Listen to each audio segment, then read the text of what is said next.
OMG, Dominic Roque namatan sa secret civil wedding nila Bea Alonzo at Vincent Co.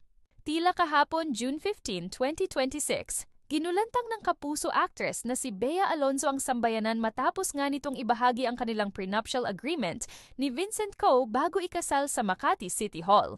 Ayon pa sa source, kasama nga daw niya si Bea Alonzo ang kanyang abogado na si Attorney Joey V. Garcia at nangyari nga ang civil wedding nila Bea at bilyonaryong negosyante na si Vincent Co nitong July 13, 2026.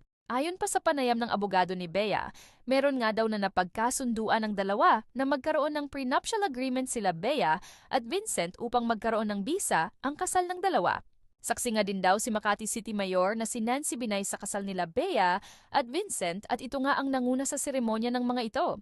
Paglilinaw ni Garcia tungkol sa issue ng prenuptial agreement sa ulat ng GMA7, the earlier report suggesting that there was any dispute, hesitation, or unresolved issue concerning a prenuptial agreement are not accurate. Anya, kusa at malayang lumagda sina Vincent at Bea sa naturang kasunduan, walang pumilit at walang nakialam.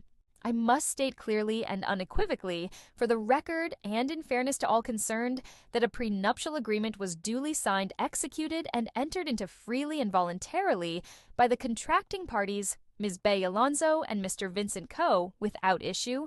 Subalit sa kabila naman nito, ay usap-usapan nga din ang di umano'y celebrity guest ni Bea na ex-boyfriend niyang si Dominic Roque, na isa din sa nakasaksi ng kasal nila. Ayon kay Dominic, masaya ako para sa kanila lalong-lalo na kay Bea. Dahil finally sa wakas ay natagpuan na niya ang lalaking pinakahihintay niya, I know na hindi kami nagkatuluyan sa huli. But I promise to her na nandito lang ako palagi to support her. And lastly, I respect their relationship and I'm happy to the both of them. Congratulations and best wishes, Bea and Vincent. Good luck to your next journey. Pagbibiro pa nito, baka kami na din ang next ni Sue next year. Haha, Charut. I put God in the center of our relationship. May perfect timing para dyan.